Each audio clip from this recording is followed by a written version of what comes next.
Bonjour et bienvenue sur France 24 et sur Radio France Internationale pour une interview exclusive avec Guillaume Soro, ancien président de l'Assemblée nationale, ancien Premier ministre de Côte d'Ivoire et désormais président d'un nouveau mouvement, Générations et Peuples Solidaires. Avec moi pour vous interviewer, Christophe Boisbouvier de RFI. Guillaume Soro, bonjour. Bonjour. Monsieur Soro, on va aller directement à une question que tout le monde se pose. Oui. Est-ce que vous allez bien être candidat à la présidentielle l'an prochain? Alors, je vais vous faire une précision. Il y a longtemps, j'ai beaucoup réfléchi à cette question qui m'a maintes fois été posée. C'est décidé, je suis candidat. Ferme et définitif. Je suis candidat pour 2020. Alors cette annonce, en fait, vous l'avez fait déjà il y a quelques jours. Oui. C'était en Espagne devant vos partisans, vos compatriotes ivoiriens d'Espagne. Et c'est dans ce même pays, il y a quelques jours aussi, que vous dites avoir été victime d'une tentative, d'une mystérieuse tentative d'arrestation dans un grand hôtel de Barcelone. Oui. Vous avez laissé entendre que derrière tout cela, il y avait le pouvoir ivoirien. Celui-ci dément catégoriquement. Est-ce que vous ne jouez pas un peu au martyr ? Ai-je besoin de jouer au martyr? L'hôtel dans lequel j'ai logé existe. Il s'appelle El Palace de Barcelone. Les faits que j'ai évoqués, d'ailleurs, le communiqué du gouvernement, ne dément pas la survenance des faits. Simplement, essaie de se dédouaner. J'ai décidé, pour la clarté des choses, de laisser la justice espagnole, qui est insoupçonné, faire son travail. Mais qui est derrière? Justement, la justice espagnole le dira. Parce qu'on ne comprend pas tout. La police est intervenue au milieu de la nuit. À 4 h du matin, entre 3 h et 4 h du matin. Soi-disant pour vous arrêter, et finalement, il vous a laissé tranquille. Écoutez, je dis une fois de plus, l'hôtel où j'ai résidé, où les faits se sont déroulés, existe. Le directeur de l'hôtel m'a adressé des excuses. La justice espagnole est saisie. Laissons la justice faire son travail. Je ne veux pas anticiper sur ce que dira la justice. Mais voyez-vous, quand on s'apprête, quand on a été à des responsabilités comme je les ai assumées dans mon pays, on ne prend pas de risque avec ce genre de choses.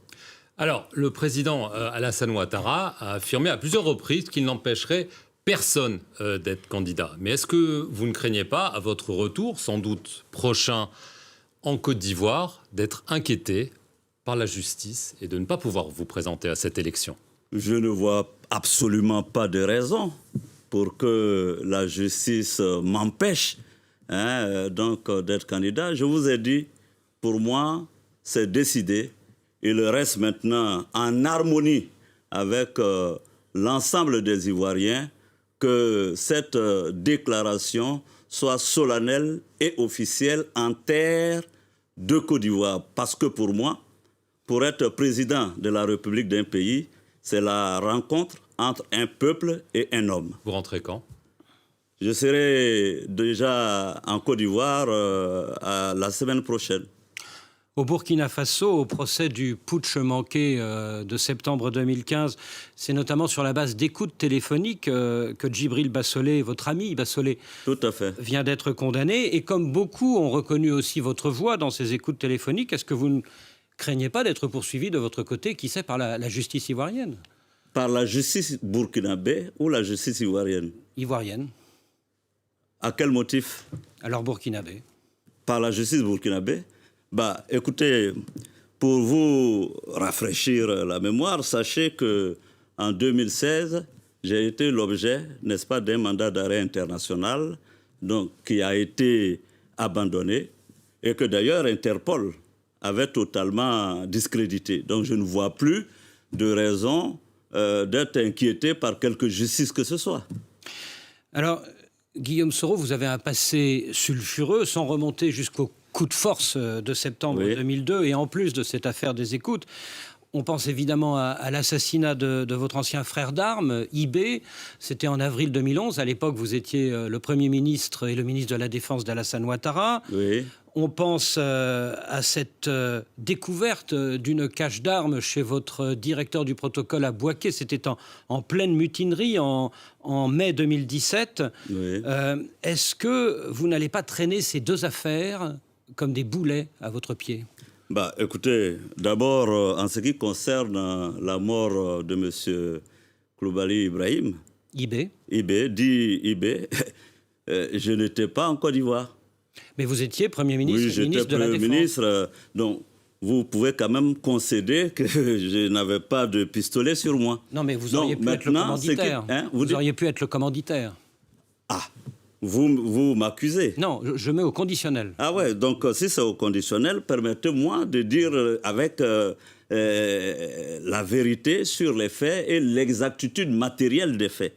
Je n'étais pas en Côte d'Ivoire quand IB a été tué. On est d'accord. Donc je ne pouvais pas avoir tenu le pistolet. Pour le reste, la justice de Côte d'Ivoire donc, a du travail à faire. Donc la vérité est dans la main, n'est-ce pas, de la justice. Et pour la mutinerie et la découverte de cette cache d'armes chez votre directeur de protocole? Là aussi, mon directeur de protocole a été en prison.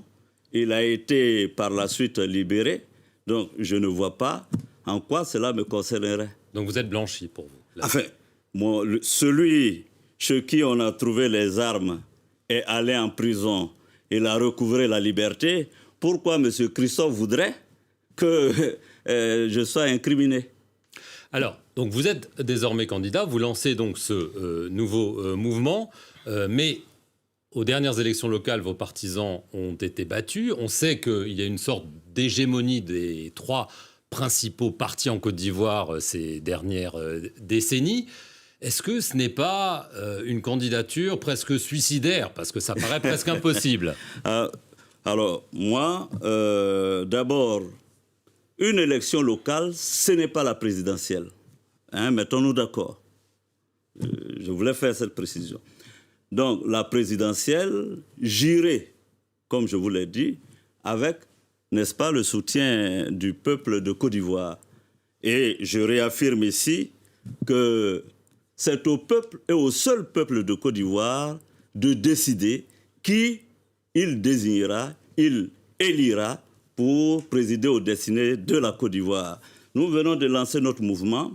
Déjà, pour les premiers jours du lancement de ce mouvement que j'ai fait à Valence, nous sommes à plus de 7000 adhérents déjà en ligne. Je n'ai pas encore dit sur le terrain, mais nous pensons que c'est un mouvement qui va marcher. Et je veux vous préciser, M. Christophe, à vous, que quand M. Macron, ici, en France, lançait En Marche, toute la classe politique était unanime qu'il ne serait jamais président élu. Donc vous espérez être le Macron ivoirien? Non, je n'espère rien du tout. J'espère être le Guillaume Soro de Côte d'Ivoire, élu président en 2020. Alors pour ça, il faut que les élections soient libres et transparentes. Est-ce que vous pensez qu'elles le seront? Alors, malheureusement, j'ai le sentiment que les premiers pas, parce que vous savez qu'une élection présidentielle, c'est tout un processus.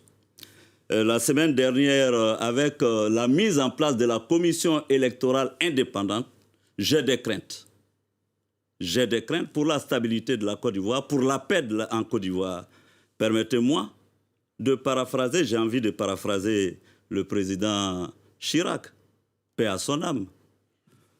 Tout le monde sait que cette commission électorale indépendante est stipendiée et aux ordres. Tout le monde sait que cette commission électorale indépendante va brûler la Côte d'Ivoire.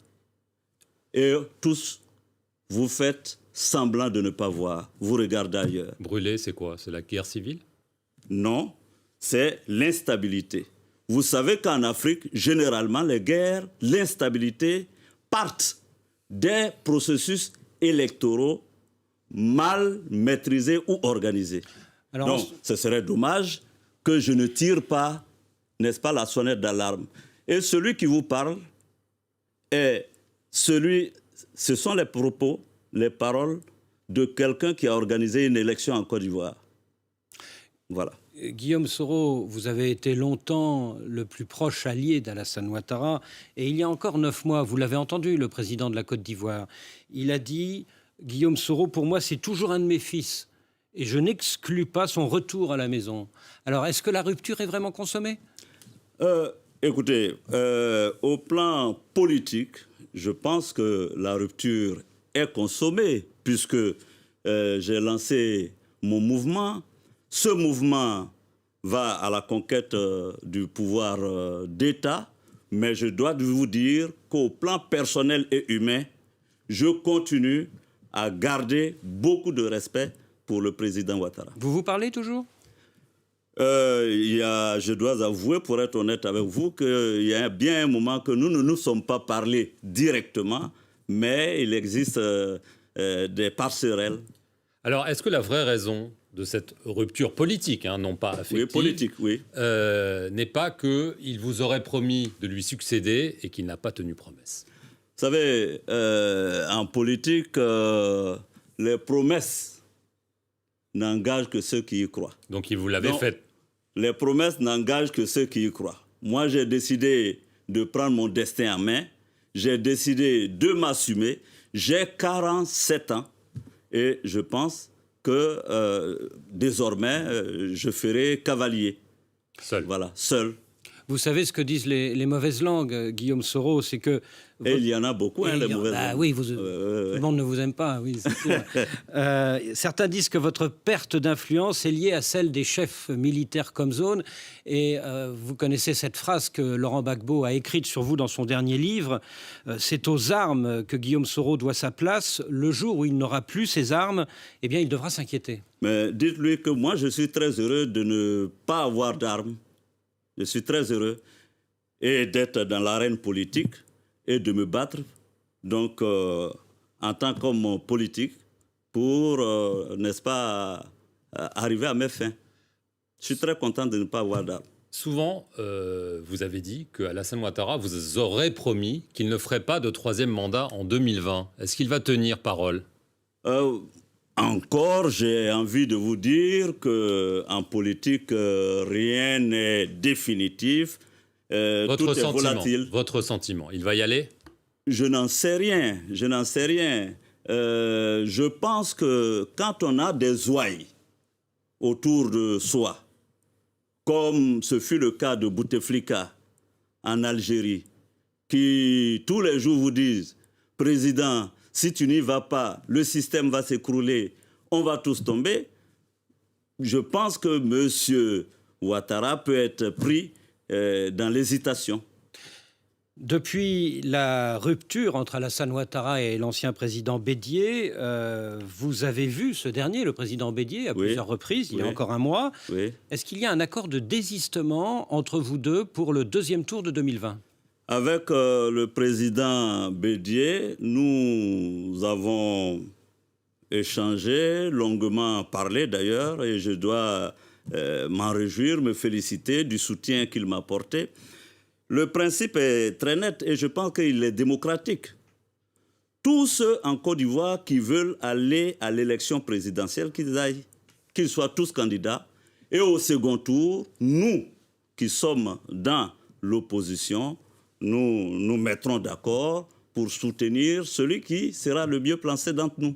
Alors, dernière question. Après son acquittement en première instance à la Cour pénale internationale, Laurent Gbagbo a rencontré Henri Konan Bédié, mais il ne vous a pas reçu. Pourquoi est-ce qu'il ne vous reçoit pas ? Il ne veut pas ? Vous dites ? Il ne veut pas vous recevoir ? Ça, je n'en sais rien. Ce que je peux vous révéler, par contre, c'est que nous avons des contacts par personnes interposées. Voilà. Et vous allez le voir bientôt ? J'ai toujours dit que si le président Laurent Gbagbo était disposé à me rencontrer, je ne verrais aucun inconvénient. Merci Guillaume Soro d'avoir accepté cette interview exclusive sur les antennes de RFI et France 24. Et merci à vous de nous avoir suivis. Merci.